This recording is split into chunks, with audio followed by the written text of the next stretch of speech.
नमस्कार दोस्तों।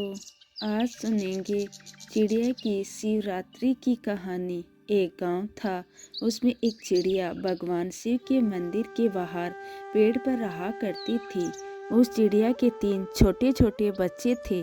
वो चिड़िया गांव के घरों से दाना चुग कर लाती और खुद भी खाती और अपने बच्चों का पेट भी भरती। चिड़िया भगवान शिव की परम भक्त थी।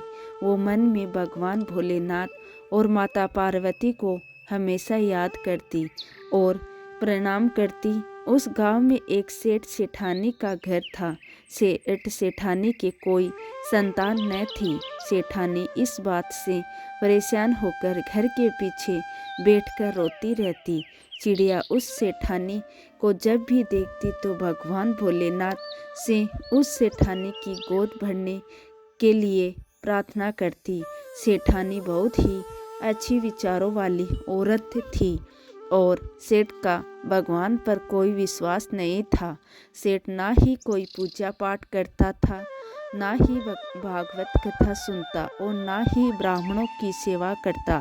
सेठ के ऐसे क्रम ही थे कि उनके भाग्य में बच्चे का सुख नहीं हुआ। सेठानी को गांव की औरतें बांझ कहती तो सेठानी घर के पीछे बैठकर रोती। चिड़िया जब भी यह सब देखती तो उसे सेठानी पर बड़ा तरस आता। एक दिन चिड़िया ने अपने बच्चों से कहा, बच्चों तुम अपना ख्याल रखना, मैं बहुत दूर जा रही हूँ और जल्दी ही वापस लौट आऊँगी। ऐसा बोलकर वो चिड़िया कैलाश पर्वत की ओर उड़ चली। एक लंबी उड़ान के बाद वो कैलाश पर्वत पर पहुँच ही गई। जब अब उसका गला सूख गया था और लंबी उड़ान के कारण वो बहुत थक गई थी। उसी कारण कैलाश पर्वत पर पहुंचने के तुरंत बाद ही वो बेहोश हो गई। माता पार्वती ने जब उस चिड़िया को देखा तो उस पर तरस कहा कर उसे अपनी ऊर्जा से पहले जैसा कर दिया। माता पार्वती ने चिड़िया से पूछा, तुम इतना परिश्रम करके किस उद्देश्य से यहाँ आई हो? चिड़िया ने कहा, माता, मेरे गांव में एक सेठ सेठानी रहते हैं। उनकी कोई संतान नहीं है।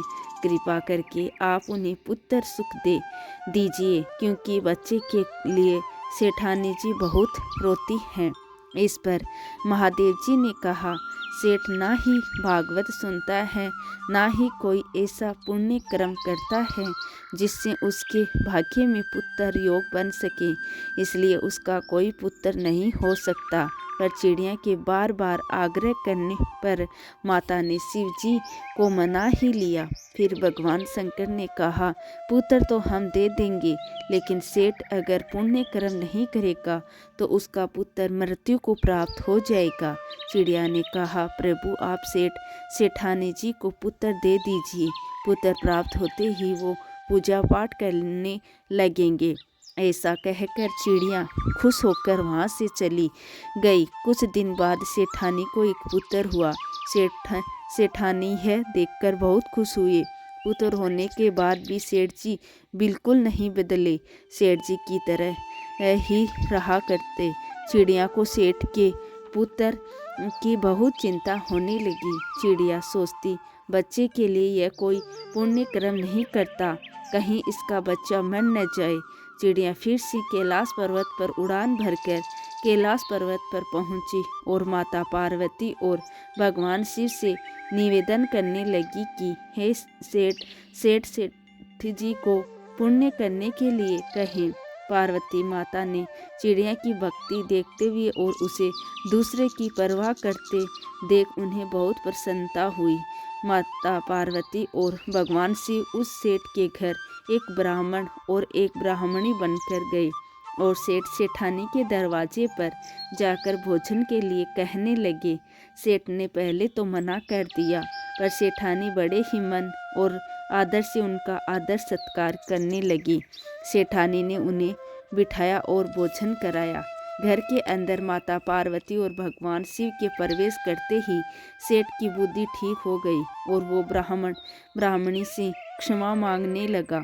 महादेव जी ने ब्राह्मण के रूप में बताया कि पुत्र का सुख नहीं था। एक चिड़िया की भक्ति से प्रसन्न होकर महादेव जी ने तुम्हें पुत्र दिया है। अगर तुम पुण्य कर्म नहीं करोगे तो तुम्हारे पुत्र की मृत्यु हो जाएगी। यह सुनकर सेठ सेठानी रोने लगे और नन्ही चिड़िया को धन्यवाद देने लगे।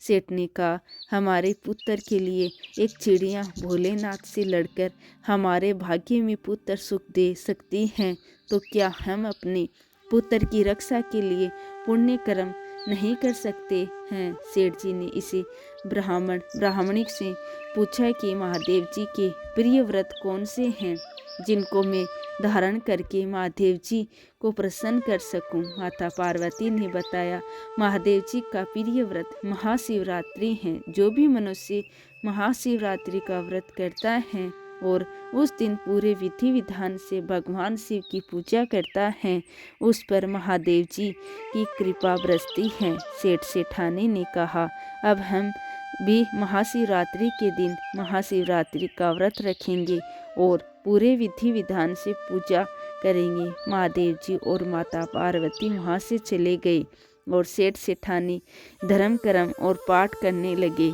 और पूजा करने से उनका पुत्र और धन बढ़ने लगा और चिड़िया भी उस सेठ सेठानी को देखकर बड़ा खुश रहने लगी और सेठानी के आंगन से दाना चुगने लगी और अपनी घोंसले में बैठकर ओम नमो शिवाय का जाप करने लगी। तो ये थी आज की हमारी कहानी। कैसी लगी कमेंट में ज़रूर लिखें और हमारे चैनल को सब्सक्राइब ज़रूर करें। धन्यवाद दोस्तों।